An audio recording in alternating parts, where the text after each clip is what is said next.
First of all, thank you very much to the Pima County Hall of Fame for this song. I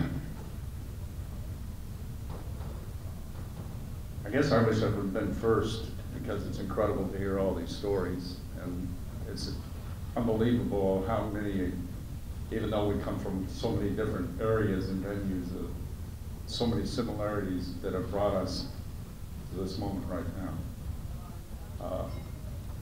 I am incredibly honored to be here, and I thank Kay Sullivan, our wonderful president, for the honor that you bestowed on me by nominating me for this. This lady is an incredible woman. If you ever come to our facility, you'll see why she is so special to our place and what she's done for South Point. Like many of the people said, I'm very humbled here, and sitting here today and having time to think about this. This has been an incredible journey for me. You know, I was no superstar in high school. I was just fortunate enough to be able to play sports and be around some incredible people. I'm sitting here and I'm thinking, gosh, my wife says to me after we sat down, she says, this is more like a reunion than it is an awards thing. And she's right, because I look over here, and this was the first family that I started in education with. The McConnell family, who welcomed me into their family, gave me my first job. Chuck Hyatt and Buddy Dillon, guys that I first started coaching with. Ricky McConnell, who was a player at that time. That makes me an old man. But, and then I look over to this other side, and I see all these students that I either coached or taught through their education. And I'm so proud of it, because that's why I got into this profession in the first place, is what I could give back to people of what was given to me as a young man, by my family, and then more importantly, by the school that I went to. At our place, we have a thing that's called 3 important values: family, community, and service. And I look out here and it's just all around this place. I had some incredible teachers. Gary Hines could probably tell you right now, there's a lot of St. Joseph's nuns that are probably turning in their graves right now to think that I'm standing up here on this podium right now and I'm receiving this award. Because they thought my future was going to be a lot different than being up here right now. In fact, one of them commented, as Gary said, that I'd be attending the University of Florence one day, and it wasn't going to be in Italy. I got to go back many years later and go up to her and say, remember me? And she said, how can I forget you? I said, well, guess what? Through your encouragement, I did go a little bit beyond the University of Florence, so I was happy that I was able to share it.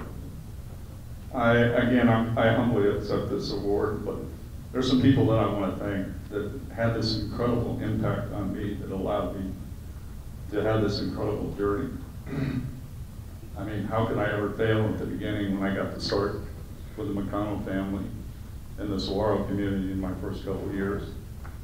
And then I was lucky enough that when I left there, that I had a very good and dear friend that suggested that maybe I go back to South Point. And that's my best friend, Gary Hines, who gave me the opportunity to come back to South Point. That's been incredible to me for, well, over 40 years now, and they still can't get rid of me because I don't plan on leaving very soon, I hope. Unless Sister Helen has some different plans for me.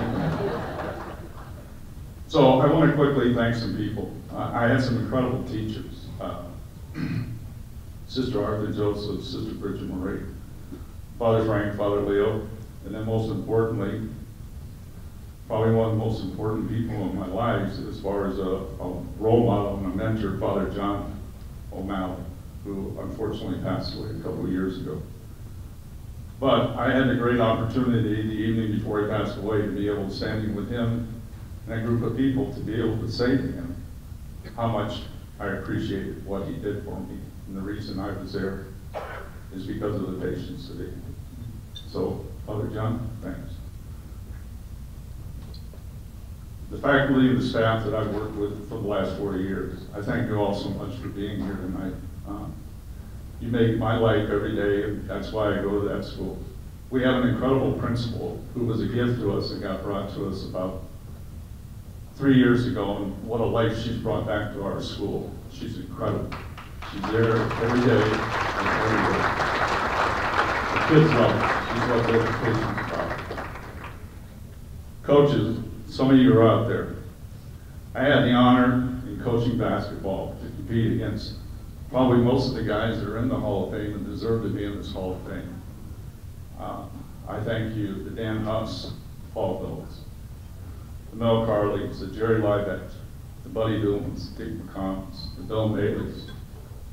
All these people, you push me to work harder and compete better every year, and I can't thank you enough.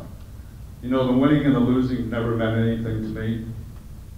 It's never important to me. People ask you, what was your record? I don't know, and I don't care. Because every season that I coached was a winning season. All we wanted to do was improve from the first game to the last game. And my rewards from that, they surround me in my office every day with every one of those kids that are on the wall. Excuse me. My friends, a lot of them are sitting at this table. They've been with me from the get-go. I can't thank you enough, and you know how valuable your friendships are to me, and they always have been. Finally, I say that that's for the last. Like some of the other recipients, I have an incredible family. There are two people that I wish were here right now, my mom and my dad. Like Oscar, I had a father. I didn't get to know him very long. He didn't have much of an education either.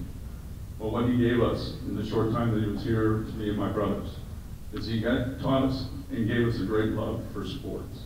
And then that would be an area that would develop us as young men if we continued.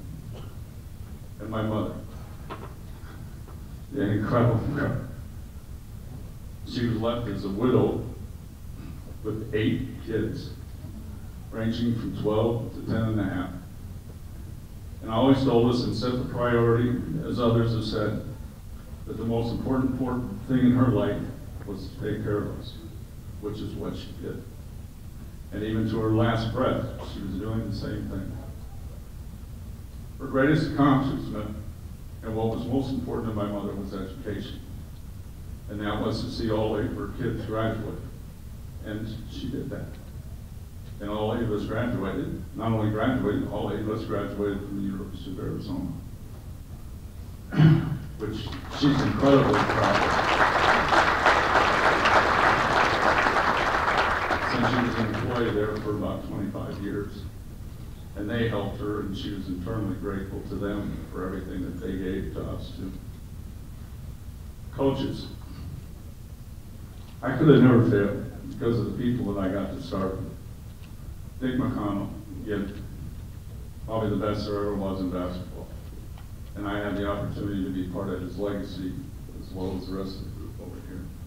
Couldn't ask for a better person. Gary Hines, my best friend. He had the trust and the faith in me to encourage the principal to hire me as a basketball coach. And I hope that I did you proud with that, Gary. Jerry Stitt. I didn't know anything about baseball, no. But he had the trust in me and allowed me to coach baseball under him for 2 years. I learned more from him in 2 years than I probably would have learned in a lifetime. And had some incredible athletes that I was able to pass that on to and share with. Matt Walker, who I coached when he was a freshman, along with Stitter. And he so honored me by asking me to come back when he first became a head football coach. He says, "You want to coach football again?" I said, "Are you kidding?" I said, "Look what we did with you when you were playing, and you want me to come back again?" He said, "I'm willing to take a risk." So it's been incredible. Frankie Garcia and Dennis Benet, Ricky McConnell. You're examples of why I've stayed in education all the years that I have.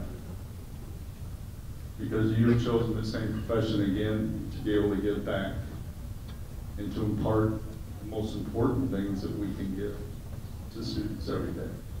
And that's not X's and O's, or Z's, O's and B's, or whatever the sport is.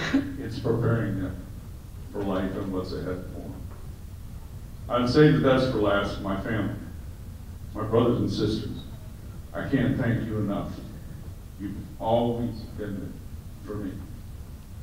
If there's any officials here, you probably know my brothers and sisters.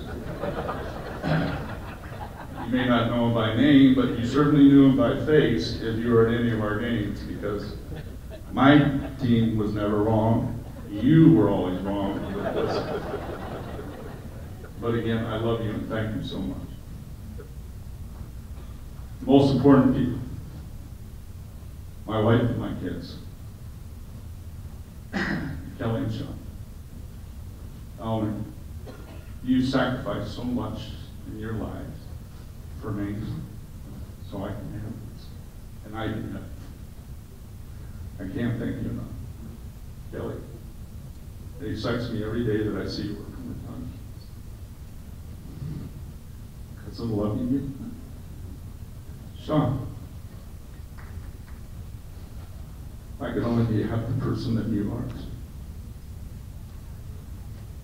You said two things to me in the last couple of years.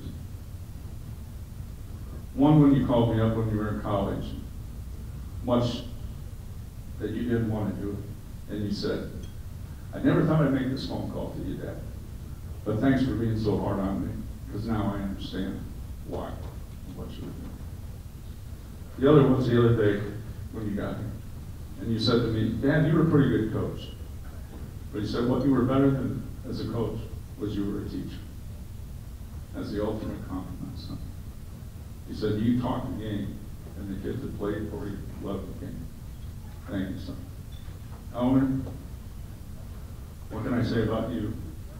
46 years you put up with this crap.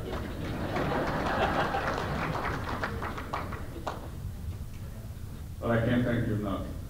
I wouldn't be here if it weren't for you. You worked so I could go back and pursue my career and get my education to do what I've loved every day in the last 42 years. The other thing that you did is you put up with all this, as somebody said earlier. Our wives are the ones, and the spouses are the ones that have to go through all the ups and downs and all the emotions with this. And you've been incredible with this, and especially in how you handled it with me and Sean. Trust me, that took a lot of patience, didn't it? But again, and I probably talk way too much, but as my wife says, put the quarter in my jukebox and I'll go and play forever. But thank you all so very much. It's been an incredible journey, and I hope you continue.